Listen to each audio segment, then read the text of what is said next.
Hello and welcome to the Healed Approach podcast. I am your host, Rebecca Heald, and in this series, in partnership with the Facade Collective, we are going to be focusing on the phenomenal women in construction, highlighting their pivotal roles in an industry where they lead with resilience and innovation. This is a celebration of their achievements and a call to action for true equity in traditionally male-dominated fields. Join us as we uncover the stories of these inspiring women, the challenges they've overcome and the transformative impact they're making. With every story shared, we're constructing a future where everyone has the foundation to build their dreams. Let's embark on this revolutionary journey together. Hello and welcome to the Healed Approach podcast, where today I'm joined by Holly Kattenhorn. Holly, thank you so much for being here today. You're so welcome. So, Holly is a chartered construction manager who is trying to break the stigma of women in senior construction roles. So I think she's very much aligned with what I'm doing. So really, Holly, should we just get in there? And can you talk to us or share what it is? Because I understand that, like myself, you're a single mum, 2 young children, you're in senior leadership in construction. How are you finding it? I feel like it's definitely changing as my sort of time in this role has progressed. It's definitely getting a bit easier. When I first stepped into a leadership role in construction, I definitely found like that I had really bad imposter syndrome. Like I used to turn up to these meetings and that and just be like, oh, should I be here? Should I be here? But actually, I've earned my right to be there. And so I'm definitely getting more confident at sort of speaking out when people are talking, and if I don't agree with something, I'm definitely finding the courage to challenge it more. Whereas in the beginning, I would just sit there like a mouse and just be like, yes, I'll do anything you say. So yeah, it's definitely getting a lot easier for me to communicate and sort of assert my position. So tell us a little bit about how long you've been in the industry, how you got into the industry, just so listeners can get a little bit more of a feel for what it is that you're doing and what you're trying to achieve. Okay, so basically my grandfather started this business up 63 years ago, and I have always I wanted to be a musical theatre star. That was literally my dream. So when I was at school and that, it was all about like being in every dance show and doing all of that, and I did musical theatre at college and rapidly realised there was literally no money in that, and the fact that I'd have to live away from home, and it all just sort of overwhelmed me. And I was like, I need a job, I want to buy a house, I want money. And when I was younger, I used to come in like in the summer holidays or on an inset day and make the tea and stuff the wage packets to like sort of give. I used to get £1 an hour. I mean, like child labour. But yeah, it just gave me like that inspiration. Like my family's always been very much about you earn where you are at, and if you wanted to go to the cinema, you wanted a tenner, well, you can go and do this for me then. And yes, it was very much that work ethic was built into me. So I started here when I was at college. I used to get like a Friday half day. So in the morning, rather than sitting at home and waiting to go into college, I used to come into the office, do the reception, and then go off to college in the afternoon. And then when I finished, I was like, I need a full-time job. I'm good at what I'm doing. Like, I'll just be a receptionist for the family's company. And as the sort of like time went on, I was getting more heavily involved in like the HR side of things, and I was learning a lot. And I was getting like sort of pushed away from the reception. So eventually came off of that and then studied HR, went and did my CIPD, and then sort of cut forward a few years, started having kids, and kept in with that and like the quality side of the business. So like doing the ISO standards and things like that. Yeah. And then our health and safety manager out of the blue left. And it was like, oh God, like, what do we do? And rather than sitting there and trying to find another health and safety representative, I was like, I'm going to go and get every health and safety qualification I can. So got all my NEBOShes, got my IOSH, and did really well with it. And the sort of HR and health and safety side of things quite often coincide. So I sort of gave myself the one up then, and it was like everyone started seeing me as more of a leader. Mm-hmm. And then because of the fact it is a family business and I got pulled into everything else, I then started really assisting under my dad as director, and then went down the chartership route to get my MCIOB. So now I'm sort of as high up and as academically qualified as I can physically be, and I just really wanted to push the company forward. Like, this is the sort of job that I really want to do well in, and I also want to make them proud. So it's a case of just driving forward and sort of really being the leader of this company now. Yeah, no, that's incredible. And, your drive and determination is remarkable. And I think I have one question. Well, I've got loads of questions. But one of the questions is, obviously, like you say, you are, incredibly qualified for what you're doing. Did you need to be, or do you need to be as qualified as you are? Probably not. Like, to be honest with you, like my grandfather, bless him, he started school late. He finished school with nothing. My dad, very much the same, didn't really have anything when he left school. It was all very much about experience. So they've got to where they are through experience. I did not need to go and get my chartership. I did not need to go and get, well, I suppose NEBOSH and that probably did, because, you're advising people on health and safety. Yeah. Quite important. Yeah. But no, I didn't need to get to this level. But for me, I always want to reach for the stars, and I also want to secure myself. Like, if for any reason something went wrong with the company, for me, I am the breadwinner of my family, and I want to make sure that I have everything I could possibly have to take forward into another role and get. I probably would end up with more money, if I'm honest, but there's what you get when you work for a family business. But I've got that determination that I wanted to secure everything I could to make sure that I am as qualified as I can physically be. Yeah, hear you. Totally hear you.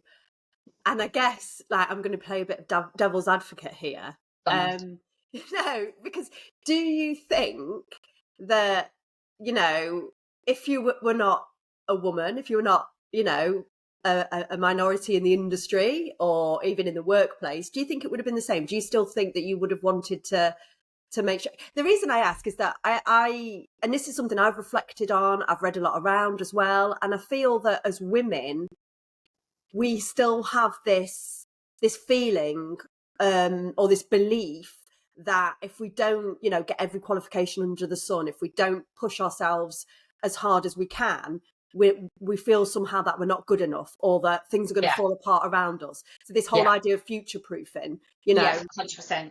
So and I think that's it. Like, I definitely feel that, especially in the construction industry. Yeah. I mean, women make 7% of the whole of the construction industry. Like, that's a really small number. And if, for example, like I said, if I didn't work here, I don't want to just be a disappearing number in that crowd. I want to be at the top. Like, I don't see anywhere else for me now but as a leader. Yeah. And therefore, when I'm standing in those big boardrooms with these huge companies, I want them to look and go, oh, she's an MCIOB, she's this, she's that. Like, I feel like if I didn't have that, and I'm just talking from experience, and I've worked for my family's company, it's not going to have the same impact, which is wrong, really, because, like I say, my grandfather and my father have got nothing. They've worked and worked to get to where they are and built up that knowledge and experience on the job, which obviously is half the thing. Like, if you haven't got the experience, then you're not going to be very good. But I just wanted to make sure I had those letters and that title and those qualifications to make sure that people take me seriously as a woman. And that's just it, right? Why do we need to feel? I mean, I'm not saying, because, I think this is an experience of a lot of women, and it was definitely, I have studied probably my whole life. Everything, it was like, I've got to get this qualification, I've got to get that qualification, I've got to do this, I've got to do that. And it's only been more recently, I guess, where I've kind of took a step back and been like, do you know what? I'm great as I am. Yeah. And, and I know everything. I don't get me wrong. I'm a massive believer in continually learning, continually doing self-development. But because I've kind of started to see things a little bit differently, I kind of think, and maybe it's experience, maybe it's maturity, but I kind of just think I'm going to develop, but I'm going to do it at my rate. And the reason I say that is that, I don't know about you, but I put so much pressure on myself when my kids were little, to do my master's degree, to do, certain professional qualifications. And I look back and I kind of think I didn't need to do that. I could have had a better balance. Yeah. I think the thing is, as a working mother, there is really no balance. Like I worked up to literally, I worked up to the Friday and I had Oliver, for example, on the Tuesday. Wow. And then I was back to work after about 6 days because I had an ISO audit. So, Wow. and I was very much like, well, nobody else is going to do it. If I don't do that, no one else is going to do it. So I literally brought him in his little car seat, put him on my desk and went and did the audit and then went home. So but I think we put so much pressure on. I mean, especially like when I did my CIPD, I sort of started off doing it at college and then obviously being a working mum, and then COVID hit and then everything went remote. And I was trying to juggle running this business to try and make sure that it stayed afloat during COVID, homeschool 2 children and do my CIPD. And it was awful because my lecturer didn't have a camera, so she only had a microphone. She didn't even have speakers. So she'd speak to us and then we'd have to type the answers. It was an absolute nightmare. And I was just thinking, I am so stressed. Yeah. And I was snapping with the kids because I was just like, oh my God, like, but I really didn't need to put all that pressure on myself because it didn't make a difference to my job. My job was still secure, but at the same time, I was so determined to achieve it. And I don't like to do things by heart. So if I'm going to do it, I want the top grade I can get. Yeah. I'm just very determined like that. No, and I don't think, you know, and it's a good thing. And, you know, I mean, it's a good thing to want to be the best that you can be. I just, you know, I sometimes think that, you know, we see this a lot. We see, like I've always identified as an overachiever, right? And I've kind of took a step, and I just was like, oh yeah, that's what I am, you know. But I've kind of took a step back and kind of think it's great. Everybody around me is always like, you put so much pressure on yourself. You put so much pressure on yourself to be the best you can be, blah blah blah blah blah. And I do. And I've kind of took a step back and thought, but why am I doing that? Where's that coming from? Where is my, you know, you know, is this because of the way that I've been brought up? Is this the conditioning around not feeling that I'm good enough, I guess? Yeah. And I just think, you know, for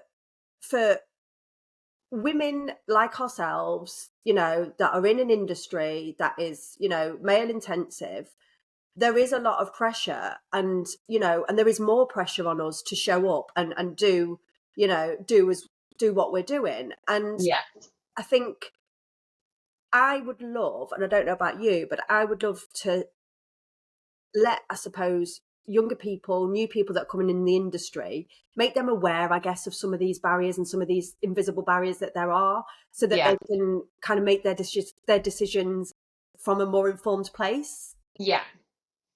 Yeah, I definitely agree with that. Because I think that's the thing. Like, I'm totally different. Like, when it comes to my kids, like, I always pushed myself in every single thing I did, whether it was my dancing when I was younger, when it was then college, like everything I've always wanted to do. I've always pushed myself to the max. And I said to, like, my daughter, she's just done her SATs last year, and I was like, darling, if you do your best, Yeah. I don't care what you get. Yeah. But for me, I was like, I'm going to get the best score ever, and I'm not going. And I just was like, why am I putting so much pressure on her?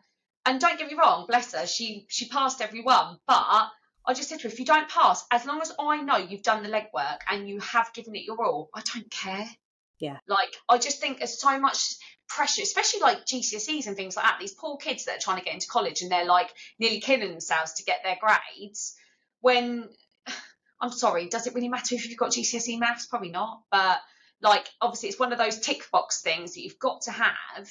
And it's so much pressure on these poor kids. No, I agree with you. Totally agree with you. And I think that the system, well, it needs to be, you know, it's too driven by results, exams. We're not encouraging children to understand what it is, who it is they want to be. It's like, I never say to my kids, well, I try not to. It's difficult when you've been conditioned. You know, it's like, what do you want to be when you get older? I always say, who do you want to be?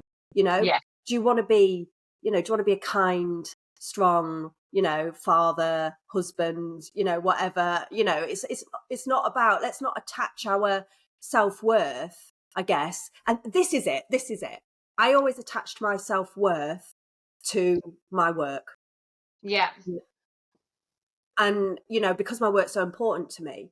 But then what would happen is if I didn't achieve something or something didn't go well, it would then really knock my confidence. And it's like, no, you know, you're not, your self-worth shouldn't be attached to your job. You're always good enough, you know, and you're no better just because you've got this job, and you're no worse because you've got that job. And just going back to what you said, is I say exactly the same to my children, because they say it to me all the time. Well, Mum, what will you do if I fail all my exams? Well, and I'm like, honestly, if I've seen that you've put the effort in for it, I don't care. You know, you find your own way in life. It doesn't have to be attached to the academic system. But this is it with like my kids. Like I always say to them, like, obviously, I mean, my son is a whiz kid. Like he is like a maths genius. I don't know where he gets it from. But when it comes to Ella, she's not as confident. And I said to her the other day, I was like, if you do your best in everything you do, because she's got a lovely singing voice, and I said to her, go and sing. She's like, oh, I don't think I can do it. And I said, well, try and do something, because you are really talented. And also when they get to like these qualifications and things like that, and they do things, I really want them to do well, but I also don't want the pressure there, because one, it makes for a really unhappy home if you're all at each other's throats because you're determined to get them to pass. But also, like I always say to them, look at Grandad Les. Grandad Les is a multi-millionaire. He had nothing. He grew up poorer than poor, had no qualifications. He had tenacity. He had the drive. And that, for me, is worth everything. Because you see all these big names like Richard Branson and things like that. Like, they weren't measured by what they achieved at school or like academically. It's the businesses they've built and nurtured that make them who they are. Totally. Absolutely. You know, and you've hit the nail on the head there with, you know, saying about how, you know, we want to, how do I kind of put this? We need to be encouraging those qualities, those personal qualities. We need to be helping children to develop resilience, to develop self-awareness, you know, to be. I'll tell you, right. I was fuming. I got a phone call from school the other day, from my son's school. My son's in year 6, he's still in primary school. And I got a phone call from them basically saying that he's like, do you know Leo's not got a tie? Yes, I know Leo's not got a tie, because he hates wearing the tie. You know, he comes to school with his tie on. He never comes to school with it, but he never comes home with it, because he'll take it off and he'll leave it somewhere. So he's lost about 3 ties at school. Well, do you want us to give him one at school? Anyway, I was like, and I was like, really, like, are you actually wasting my time and your time while I'm at work to tell me he's not got a tie? He's 10 years old. Okay. Why don't you ring me and tell me he's done something really kind? You know, why don't you ring me and tell me what, you know, and he came home that day and he's like, oh, my head teacher, she had a go at me. And I was like, yeah, I know, mate. Don't worry about it. You know, I just think it's silly. You know, we are, you know, in the education system, we're so focused on what our children look like and how they present themselves. Honestly, this is my biggest bugbear, because I mean, don't get me wrong, like Ella's gone into senior school and it's very strict, and to be fair, she's all right at the moment. She's had lots of positive points that I've been getting through on my phone. But when it comes to the junior school, so when she was at junior school, I was quite intimidated by their head teacher. I don't know why, she just made me scared. But Ella, I was having a nightmare, because after me and the kid's dad broke up, and then we went into COVID, Ella just developed really bad anxiety. And it was getting to the point that at the morning before school, I was literally having to beg her, like, come on, I've got to go to work. And although, like, I am my own boss technically, so it wouldn't have mattered if I was 5 minutes late. It matters to me. Like, I am really not okay. Like, I have to set an example to my staff. Like, if I'm not here, why should they be? Like, I need to make sure that. Anyway, I've literally pulled up and she was like, please walk me in, I don't want to go in. And she had these little black leather boots on. They weren't her school shoes, but at this point I was just getting her in the car and getting her to school. And I'm walking through, and literally this head teacher went, Mum. And I was like, yeah? And she went, we don't do these shoes. We don't do these. And I was like, I just literally lost it. She got every F going. And I was just like, if you knew your students, you know she's under Elsa, so she's getting the emotional learning support. She's under therapy. Exactly. She's extremely vulnerable at the moment, and you're blooming lucky she's even in the door. And she went, I'm really sorry. Yeah, no, exactly. No, you perfect example of how we are. No, we're wasting too much time on the things that don't matter. 100%. And this is the biggest issue. I saw something on social media the other day about this poor little girl, and she was going into senior school, and she had 2 bows, one on either side of her socks, and the teacher made her cut the bows off so she had little holes.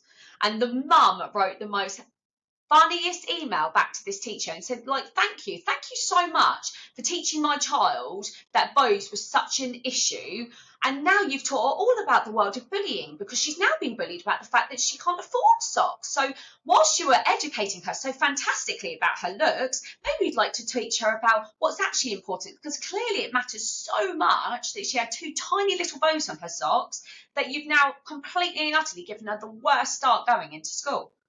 It's not, I mean, don't get me wrong, I don't want to, because, I was in teaching for a long time, and, I think it's not an easy profession. And I think, there are so many teachers out there doing a great job. 100%. And we're really lucky to have the education system that we've got.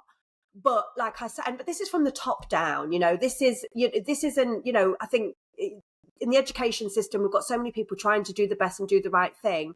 But then, from the top down, it's like we're expecting our children to act this way, to behave this way, to conform like this. And it's like, hold on a minute here. We are not encouraging this is why I think as well that children, young people are then struggling when they come into the workplace. Because the other thing is, right, the world of work has changed, right? Mm-hmm.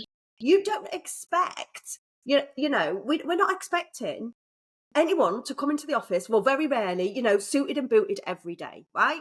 Yeah. We are creating more inclusive workspaces. We're encouraging our people more and more to be themselves. We've still got a long way to go. Yet this isn't happening in the education system. But this is what I think, like, when it comes to like the generational change as well, because obviously my grandparents are still sort of around in the company, and they're in their 80s. And when Amazing. they were here, like, obviously, I mean, I remember coming in once and I had like tailored shorts on. My nan absolutely dragged me over the coals. She was like, "You're not allowed to wear shorts." And I was like, actually, this is like bang on trend, but okay. But she literally, like, and it was all like, but I said to her the other day, Tom Bloggs that's got jeans on and some Converses looks smart still, but it's not affecting his work that he's sat there like that. Yeah. The only thing, like, we're finding this, like, I've got an apprentice at the moment, and they're so not focused on the things that were important. Like, I said to him, like, your timekeeping, that is mega. Like, when your effort level at work, that's mega.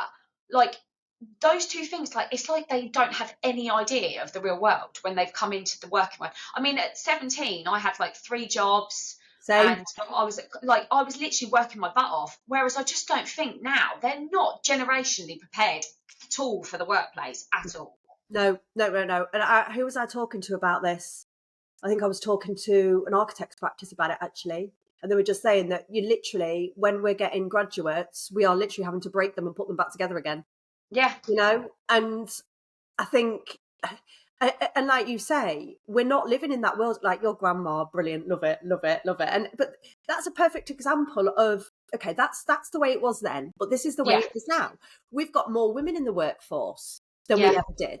I love the bang on trend. Love that. And so it's like, okay, we need to move forward. How are we going to innovate? How are we going to, achieve the things that we need to do in the industry if we're not moving forward with our thinking and our expectations? And this is like the thing, like the whole working from home and things like that, because I am really lucky, like every day, because I've got no support with picking up my kids from school, it's me, it's all on me. So I have got an office at home, literally go and shut myself away the minute I've done the school run.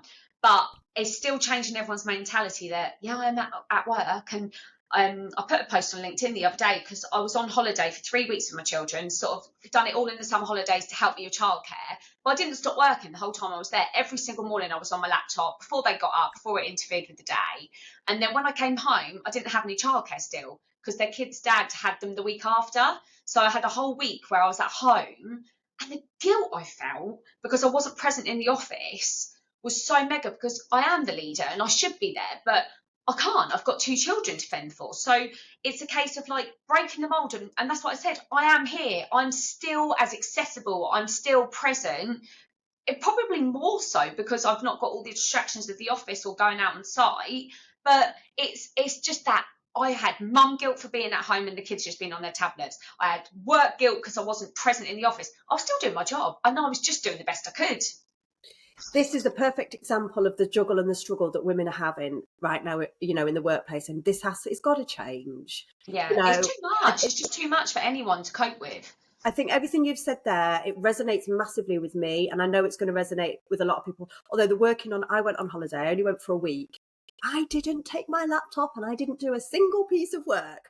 And while my children were in bed asleep in the morning, which was great, I was up and I was sunbathing. I went to the gym. I did read a little bit and I did do a little bit of like LinkedIn and stuff, but it was amazing. This is the thing, like my partner said to me, because we're going to Barbados, just the two of us in November, and he was like, you are categorically not taking your laptop. No. And I was like, okay. It's really hard though, actually, because I didn't take mine, and then I was supposed to be scheduled a post before I went, because someone that came on the podcast, Andrea White, she was doing an event, and I was like, right, I'm going to get it all set up so that it goes out while I'm away in time to promote her event. It didn't schedule. It didn't work. And then I was on the sun lounge going, I really just wish I'd bought my laptop for that one thing. Yeah. Really understanding. And I think this idea, like guilt, is such a pointless emotion, Holly. It really, really is. Okay, where's this guilt coming from? The guilt is coming from some limiting beliefs. The limiting belief that you've got to be in the office to be accessible. If anything, we need to be showing different way. You're working from home with your children. There shouldn't be any guilt around that. If anything, you should be going, look, yes, I'm the leader, but I'm going to show you that we don't have to be 9 to 5. Yes, you're going to be there and you're going to be in the office when you can be, because I'm a big believer that you do need to be around your team and in the office. But you're also a single mum, and you also need to show that you can be just as effective as a single mum if you've got flexibility.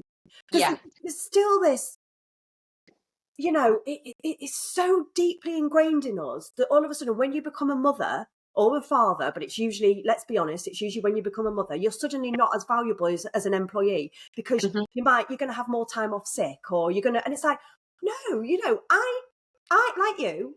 If my children are sick, and I do have to, and I can't go anywhere, it's fine, because I can do my work just as effectively from home. Might need to schedule some meetings, but it doesn't all of a sudden mean I'm not valuable. If anything, I'm more valuable, And we just need to, we need to keep doing these things and not feeling guilty and think, actually, we're feeling guilty because we're doing things differently, but actually we should be proud that we're doing things differently, because we're showing how they can be done.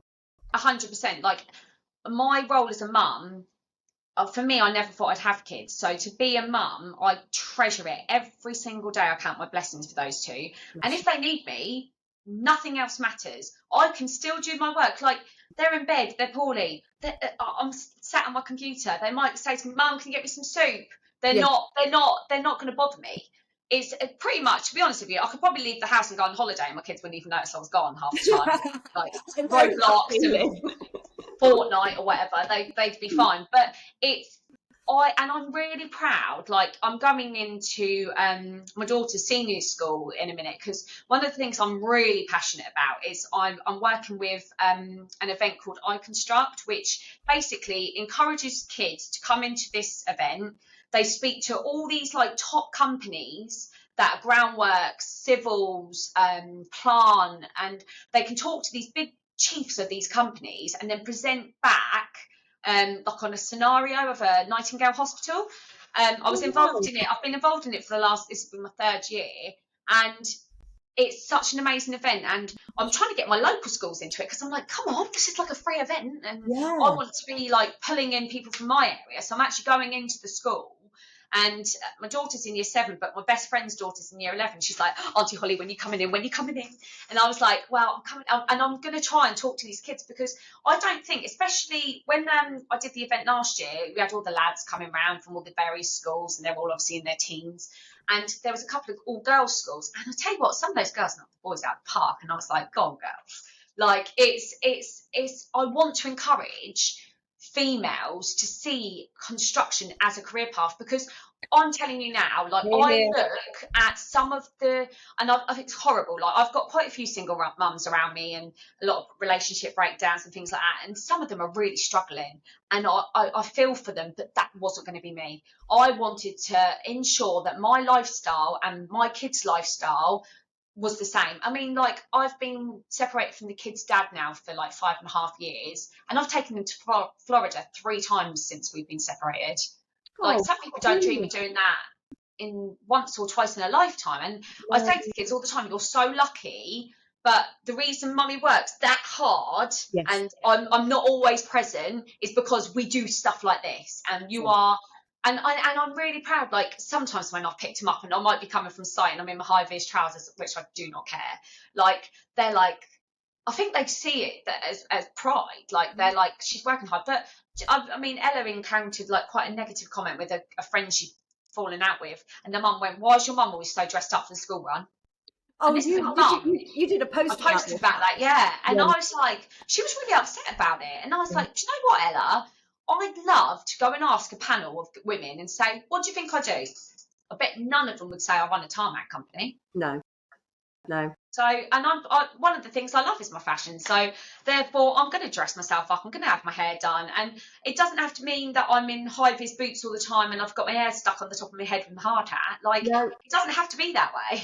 I love that post. I'm sure I commented on that post. Yeah. I think that's how we ended up. How I was I like, think that's how we started talking. yeah. Because I like you as well.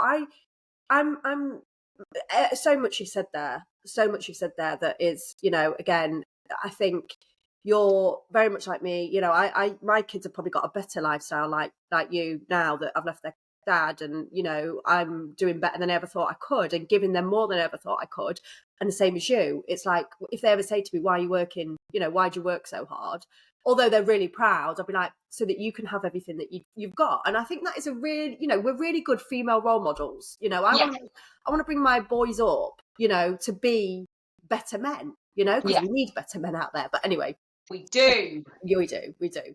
But also as well, I think, just as much as we need better men, we need to also make sure that we are, doing the same for our young girls as well. Yeah. But I think, going back to this idea of you like to look nice, you like your fashion. I'm exactly the same, okay? But we do get judged and criticised, and even more so in the construction industry. I have been, it's like, why do you wear this? What do you do that for? Why do you post this? Why do you post that? Why do you post a selfie of you wearing this? And it's like, why shouldn't I? Yeah. Why shouldn't I? I've worked really, really hard to get my confidence back, to recover from an eating disorder, to recover from, a really horrible, difficult divorce. Why shouldn't I be dressed nice and do why should I tone it down? Do you know what I mean? Why should I take that part of myself away just so I can fit in and blend in to the industry? Yeah.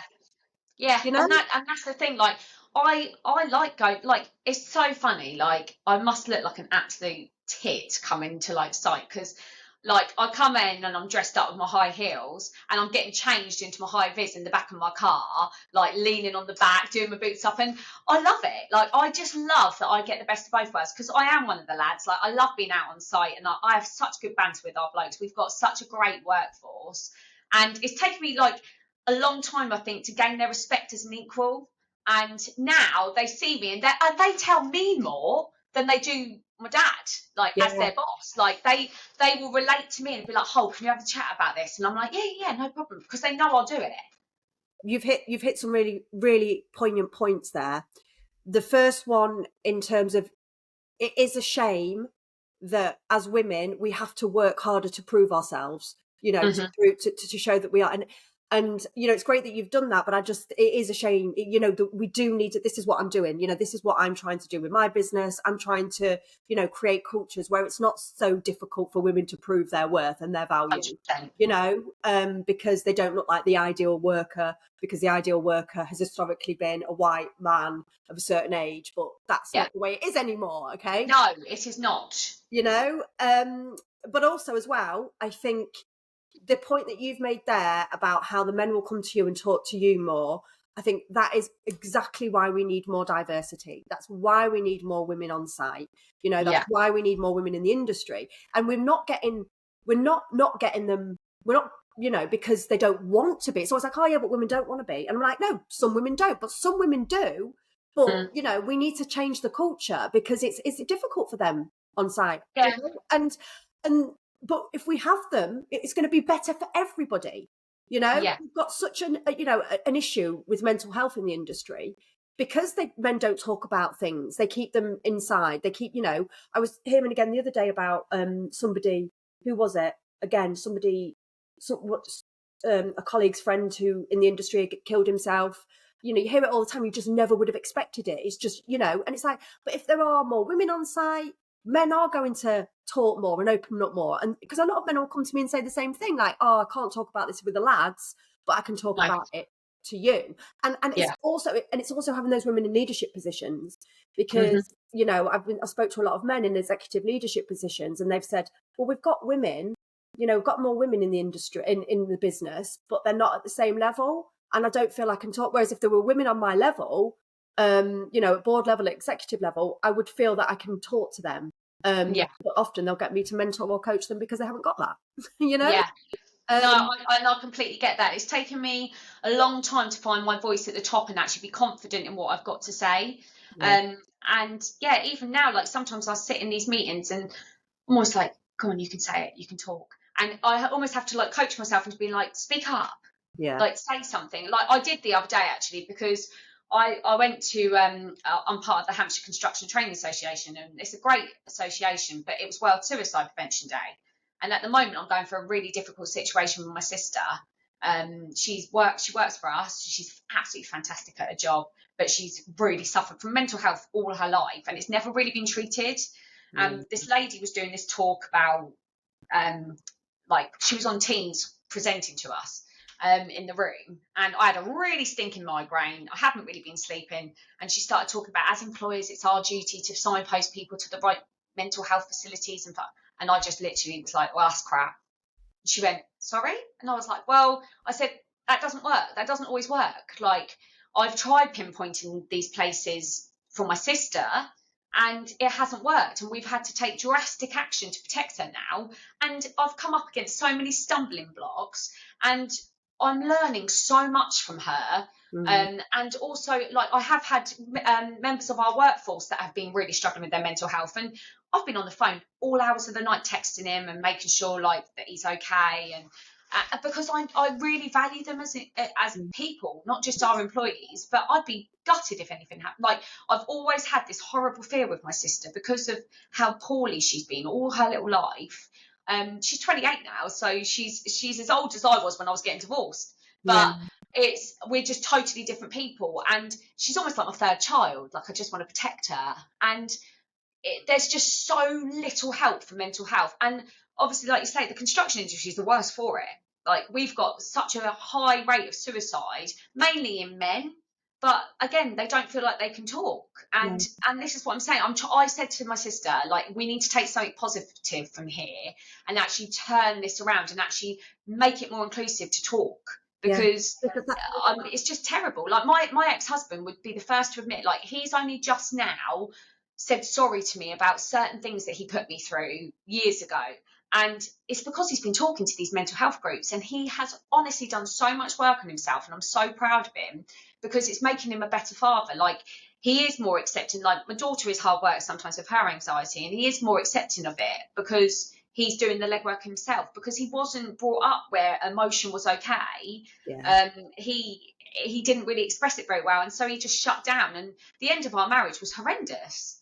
But now he's able to, it's helped me a lot. Him apologising for what he put me through has helped me a lot because I respect him a lot more for it.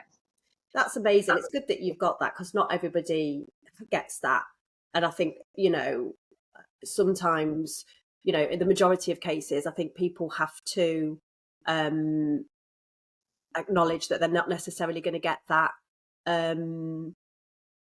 What's the word? That, I suppose, that closure, I suppose. It is a massive, it's been a massive thing that's affected me.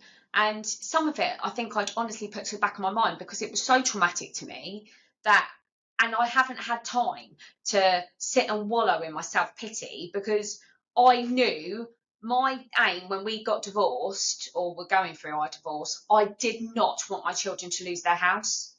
Oh, that was big for me.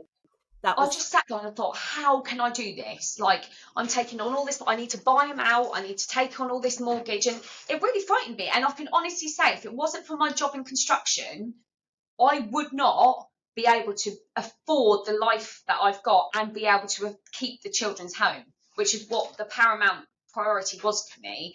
And like I say, I look at some of the other single mums that I've got around me, and I do feel sorry for them, but at the same time, everyone's got the chance to turn their lives around. And this is why I try so hard to drum construction as a pathway, because it's not a dusty, horrible trade with loads of fat, white, balding blokes like sat on a site drinking coffee. There is so much. Like, I went to a site the other day that we're doing, and there was a young female engineer, and she's fantastic.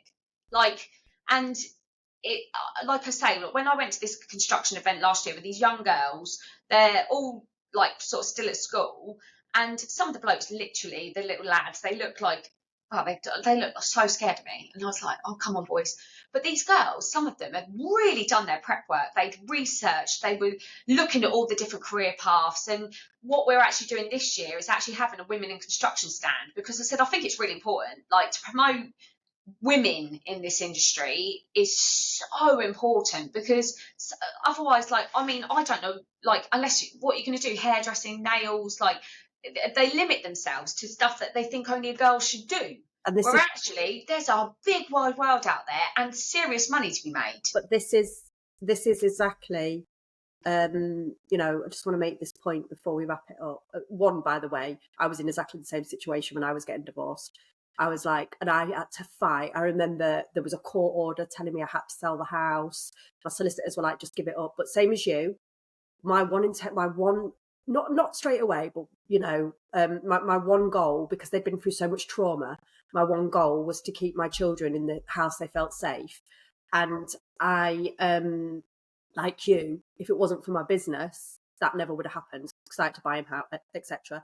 But, you know, so your story is, you know, incredibly valuable for other people to hear. But I think this idea absolutely of showing and demonstrating what construction is for girls, because the perception of it in the education system is still, you know, like you say, dusty. But it's not just for girls, by the way. We do need more girls in the industry, but it's not just for girls, it's boys as well. Young boys still think that the industry is like that, so we're putting them off as well. So keep doing what you're doing. Please, can you let people know where they can find you? Oh, yeah, 100%. The work you're doing is amazing, and I think, you know, we need to come away from all of this conditioning around women do girls do nails, girls do hair, boys go onto a construction site, or boys do, you know, the trades and all that. We need to start breaking those stereotypes and moving forward in the modern world that is, you know, that is in front of us. So please let people know where they can find you, Holly. So I'm on LinkedIn, Holly Kattenhorn. I also, my company's page is on there, LA Kattenhorn and Partners Limited. So yeah, hit me up. I'd love to talk. Excellent. Thank you so much. This has been, and thank you for being so open and honest. It's been such it's been such an insightful episode. I love what you're doing. Keep doing it. You know, keep trailblazing, and it's going to be exciting to see where all of this goes. Thank you, everybody who has been listening as well. Please make sure that you go give Holly a follow. Make sure that you also leave us a 5-star review and share this episode with anybody who you think would gain some value from it. And I will see you here next time. Thanks, Holly. Take care. Thank you. Bye. Oh, I hope it wasn't still. And that's a wrap. Thank you so much for joining us in celebrating the trailblazing women in construction. Today's discussions have not only illuminated the remarkable contributions of our guests, but have also reinforced our commitment to fostering a workspace that honours diversity, champions equality and nurtures innovation. Through our collaborative efforts with the Facade Collective, we are reminded that every contribution in construction is a step towards a more inclusive and equitable industry. Let the stories of these courageous women inspire us all to continue building a future where gender is no longer a barrier to success, but a testament to our collective strength and diversity. Until next time, let's keep pushing boundaries, breaking barriers, and leading the charge towards a more equitable and inclusive world.